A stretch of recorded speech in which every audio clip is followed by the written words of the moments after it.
All right, guys, here we go with the notes for Chapter 7, Influence and Creating Value. So one of the things that we have to deal with in the world of broadcast sales and media sales in general is this idea that people have that advertising is somewhat of a commodity. Here's what we mean by that.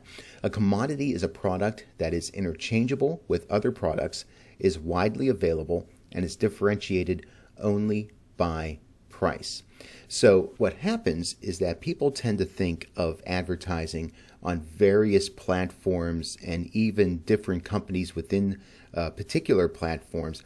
They kind of see them all as the same thing. So they tend to lump them all together into this one big bucket and then try to look for the best price for whatever the particular item is on a particular medium and judge things that way. Now, because commodities are widely available and a surplus of supply exists, it's hard to maintain price levels, especially when people think of things in terms of commodity by definition as we described above. If you are selling in this particular type of realm, the challenge here is to not sell media advertising as a commodity, but rather to create value with insights and solutions gathered by means of thorough data analysis. So you have to try to find a way to make a differentiation between your product and the products that are out there from the competition or from the products that are out there on different types of media other than the one that you're representing. And we're going to talk some about that as we go through this chapter. So now let's get into the psychology of influence, and let's define that. Influence basically is any attempt at persuasion, at least as the way that we're talking about it here. That's the framework in which we're working with this. This suggests that people are being swayed to do something consciously and willingly. Now, of course, influence can be done by various other means that are not as ethical, things like peer pressure and promising things that perhaps cannot be fulfilled, things like that. We're trying to stay away from that as we talk about influence in our discussion here. We're looking to influence in ways that have a certain amount of honesty to them, a certain amount of integrity to them. So we want to keep that in mind as we are going through these discussions. So now with that in mind, let's talk about 6 principles of influence, or we could call these persuasion techniques. First one's going to be automatic responses.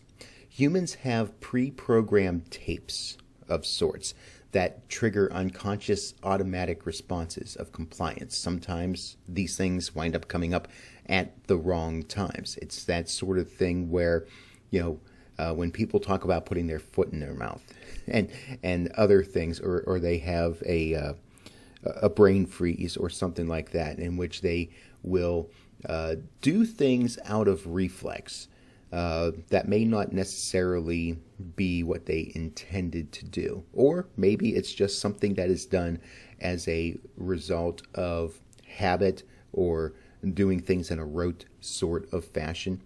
One of the things that happens as it applies to our discussion is, say someone asks you to do them a favor.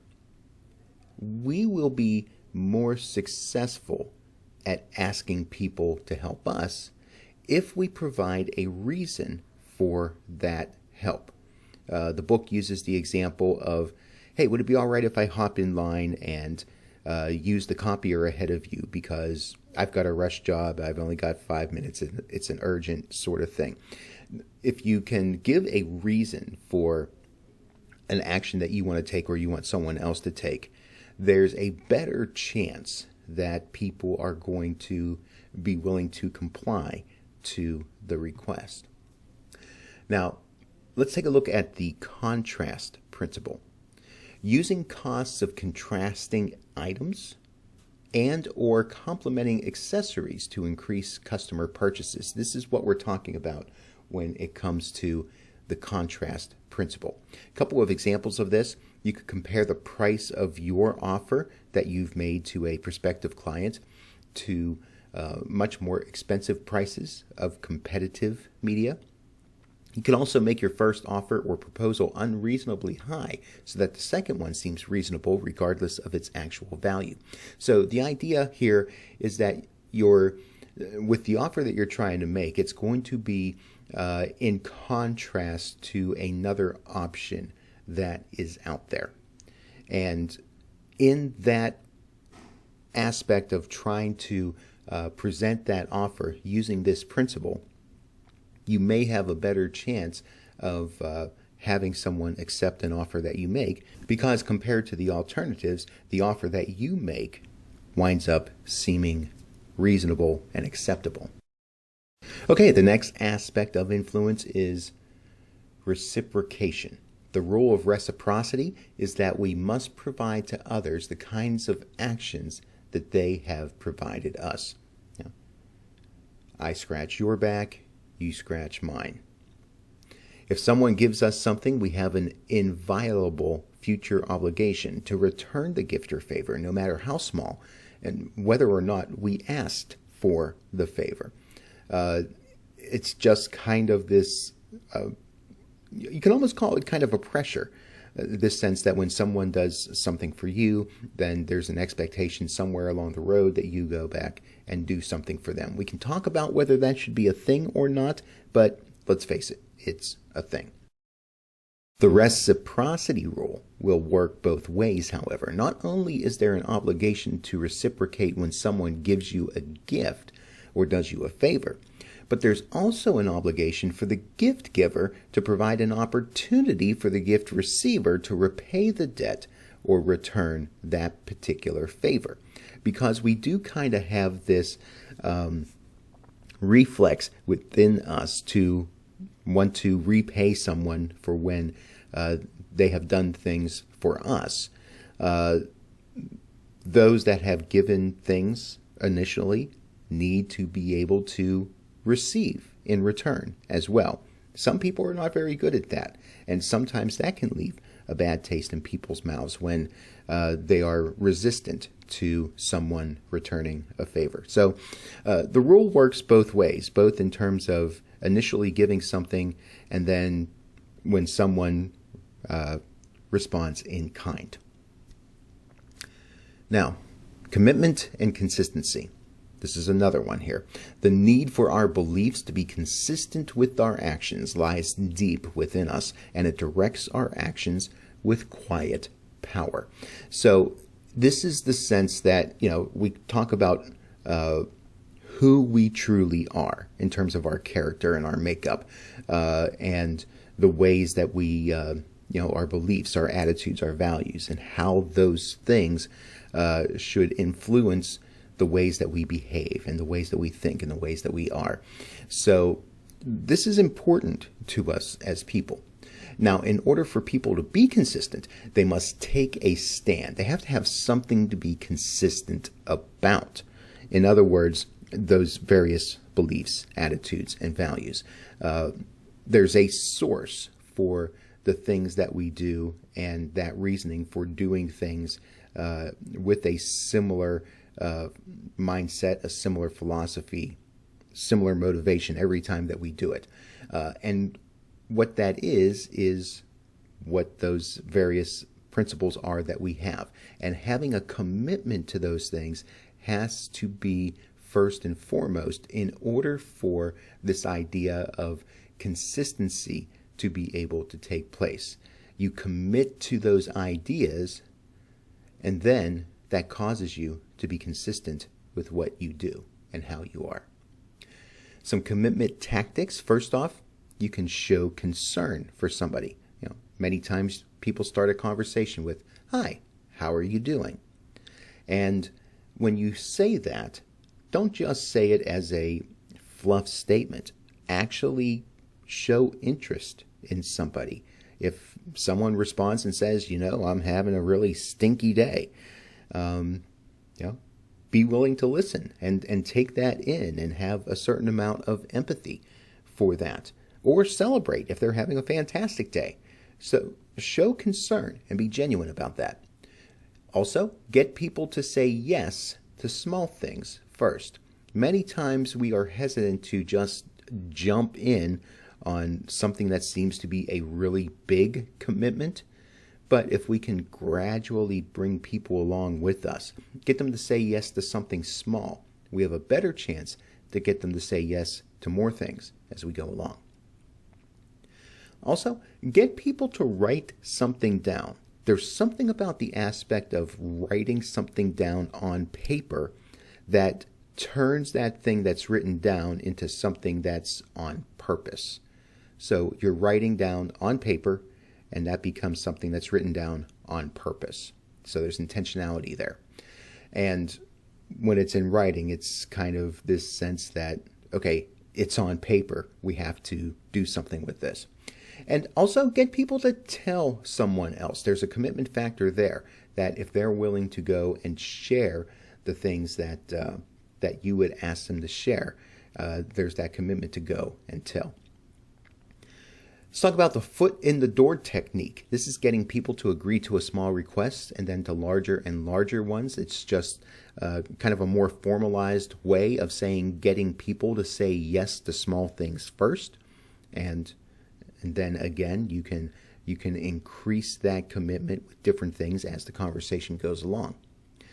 Also, making a public commitment. Get people to acknowledge that they will take an action step. Get them to verbalize and say, yes, I will do this. And for that to become part of the record, if you will. That creates a certain sense of accountability in that they say, yes, they will do something. Then there's an expectation that they will indeed follow through on what it is they said they will do. Social proof. The principle of social proof states that people determine what is correct by finding out what other people think is correct. So this is a bit of use of peer pressure. Hopefully it's done in a ethical sort of way, but there's a certain amount of bandwagon effect that happens here. We view behavior as correct in a given situation to the degree that we see others performing it. So, what are the societal norms? What is expected when we live in our culture that we are surrounded in?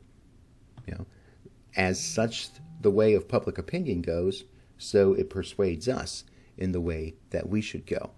So, it is that kind of idea. Everybody's doing it, so it must be the right thing to do in order to conform with what's happening with society. Again, peer pressure tactics, we can argue how ethical they are. And if you're doing it with the intention of the greater good, then it may not necessarily be a bad thing. But it's one of those things that you want to use only when you know that the things that you are shooting for are very sound things to be shooting for. Social proof has particularly strong influence under two conditions. One, when we view others to be similar to ourselves. So like-minded people will generally tend to agree with each other or conform to each other because of those similarities. Also, when we feel unfamiliar or insecure about a specific situation. So people will defer to the person that seems to be more knowledgeable, more credible. If that person says that something ought to go a certain way, they may be more likely to conform to that. Now, scarcity. The scarcity principle says that opportunities seem more valuable to us when they are less available. So, think about, and during the holidays when the popular toy makes its way onto the shelves at department stores. And if there's only so many available, then there is a mad rush to go out and get that toy before the toy is no longer available. That's the scarcity principle. When you tell people that they can't have something, that something becomes even more desirable. So not only just limited supply, but if you put like a sense of prohibition on something or put hurdles on something, it very much creates this sense of desire within people many times. Think about when you were a kid and your parents told you that you can't have a cookie. Well, what did that make you automatically want more and more? Then the temptation comes as to whether to go and sneak into the cookie jar. So there is that. People are going to be more motivated by the thought of losing something than the thought of gaining something of equal value. So this is another way that we take a look at the scarcity principle, that maybe not necessarily going out and trying to get something that you don't currently have, but perhaps if there's something that you currently have and there is the threat that you might not have that thing anymore, this sense of losing something does something within us that makes us desire that thing that much more.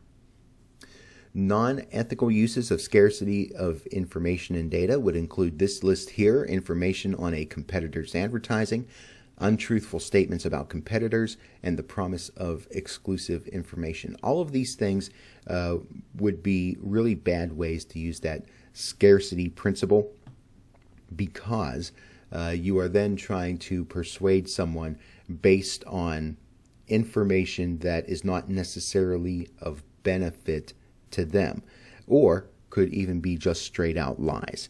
And in that case, we are not serving the customer's best interest in providing the service that we're offering. Now, let's turn it around. Some ethical uses. Competition is considering the same offer you offer to a client. Let someone else know that that their competitor down the street is actually interested in and enticed by the offer that you are providing to that person. Can mix in that idea of the social influence as well in that sort of sense. Non-exclusive, non-proprietary information. Any sort of information that's out there from an objective standpoint that will make someone consider the offer that you have. Information on advertising trends. What sort of things are happening throughout the industry as a whole. Information from newsletters and trade journal content, especially things that are related to the client's particular industry. You show you have knowledge of those things, and that is going to be something that is going to lend credibility to you in the eyes of that client. And then information on creative approaches. This is a communications medium that we're talking about here. And if we show that we have effective ways of communicating, that adds value to the offer of advertising that you're making, not just because they get 30 or 60 seconds to showcase themselves, but you're showing that you know how to present them in a way that's going to be attractive to their target audience. Limited resources become even more valuable when other people are competing for them. So going back to that first ethical use that we talked about, the competition aspect, if they're considering offers. If clients know that many, many other people in their industry or in others in general are looking to advertise, that creates value in and of itself, that says that if enough people are willing to buy a thing, there must be some value associated with that. Now, liking and authority. As people, we prefer to say yes to people that we know and like. Think about this in terms of the classic book, How to Win Friends and Influence People. It is much easier for us to be persuasive to others if they have a certain affinity towards us. If they think that we're a bunch of jerks, they're not going to pay us any mind, even if the offer seems pretty good, because we've broken that establishment of trust by virtue of them having some sort of issue with us personally. Let's talk about the principle of authority or directed deference. This says that for a society to function, we must obey the rules of that society and therefore obey its designated authority figures and symbols. So we need to have this sense that there is someone that is overseeing things, that has a certain amount of control of things, and we get some comfort in that, and part of that comfort as a result of that is us conforming and complying with that particular authority. And there's a lot of things that convey the idea of authority to us. In our culture, it could be titles. It's much more impressive that someone is a vice president as opposed to a manager, for example. Clothes, the way someone looks and dresses, exudes a certain authority. If someone is dressed much more formally, or if we sense that the clothing that they're wearing is of higher quality or more expensive. Honestly, these things are sort of vain when you really get down to it, but there is something to us respecting someone that's dressed in a three-piece suit as opposed to a ragged t-shirt. And then what the author calls trappings. These would be the material items that are associated with a person. If we know that someone has rather expensive toys, or a really nice office, or they live in an expensive house, or something like that. If we sense that someone has the best of the best, or someone is really keen on quality of certain things, or the price of certain things, they have more expensive items, we tend to associate that with people that have a certain amount of wealth, and we associate people that have a certain amount of wealth with people that are really good at what they do. So in that, they tend to be authorities on what it is that they are all about. So we tend to give those people a certain level of authority. Now, in terms of these areas of influence overall, offensively, it is a good idea for you to use the principles of influence when it is appropriate in order to influence people legitimately. Again, this is where we talk about that ethical standard.